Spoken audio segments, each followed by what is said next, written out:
दोस्तों बिहारी बाबा में आज बात करेंगे भोजपुरी इंडस्ट्री की एक बेहद ही खतरनाक फिल्म की फर्स्ट लुक आई है जिस फिल्म का नाम है माँ काली। जी हाँ दोस्त, माँ काली 2026 की शुरुआत में इस फिल्म की फर्स्ट लुक भक्ति और शक्ति को प्रदर्शित करती है क्योंकि ये फिल्म भक्ति और शक्ति पर आधारित है। तो दोस्तों इस फिल्म की ऑफिशियल ट्रेलर कब तक आने वाली है, ये फिल्म कब तक रिलीज होने वाली है और इस फिल्म की लीड रोल में कौन कौन से कलाकार दिखाई देने वाले हैं, सब कुछ बताऊंगा इस वीडियो में।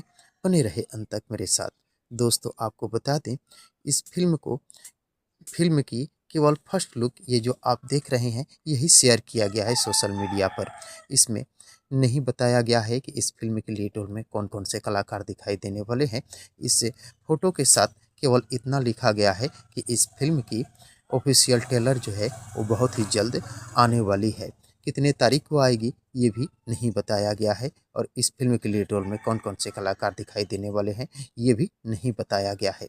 लेकिन इतना बताया गया है कि इस फिल्म की ऑफिशियल ट्रेलर कैप्टन वॉच नामक चैनल पर बहुत ही जल्द रिलीज होने वाली है। तो दोस्तों जब तक इस फिल्म की ऑफिशियल ट्रेलर नहीं आ जाती है तब तक आप इस फिल्म की फर्स्ट लुक को एंजॉय कर सकते हैं। जब इस फिल्म की ऑफिशियल ट्रेलर आ जाएगी उसके बाद पता चलेगा कि ये फिल्म कब तक सिनेमाघरों में या टीवी पर रिलीज होने वाली है। आशा करता हूँ ये वीडियो आप लोगों को पसंद आया हो, तो प्लीज़ मेरे चैनल को सब्सक्राइब कर वीडियो को लाइक और शेयर करना ना भूलेगा। Thank you.